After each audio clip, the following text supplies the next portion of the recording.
Did you know God once placed the most powerful angels to guard a magical garden? Long ago, Adam and Eve lived in the beautiful Garden of Eden, where everything was perfect. They walked and talked with God every single day, surrounded by amazing animals and delicious fruit. But God gave them one simple rule: don't eat from the special tree in the middle of the garden. One day they made a terrible choice and ate the forbidden fruit anyway.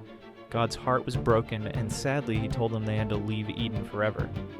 But then something incredible happened. God placed mighty cherubim angels at the garden's entrance with flaming swords that spun in every direction. These weren't ordinary angels. They had 4 faces and wings that sparkled like jewels. Their blazing swords moved constantly, making it impossible for anyone to sneak back inside. The angels protected the tree of life from anyone who might try to return. Even though sin separates us from perfection, God still protects what is holy and sacred.